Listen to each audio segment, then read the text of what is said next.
Hej, hur är det idag? Hej, det är bra tack. Hur är det själv? Det är också bra. Har du tid att ta en fika? Ja, gärna. Det låter trevligt. Ska vi gå in här? Det ser mysigt ut. Ja, bra idé. Vad vill du ha? Jag är sugen på cappuccino. Och kanske något sött. Jag tänker ta svart kaffe och en kanelbulle. Tror du de har chokladkaka? Ja, jag såg det i fönstret. Den såg riktigt god ut.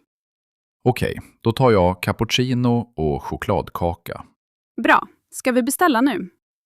Ja, jag kan beställa om du vill. Okej, jag följer med.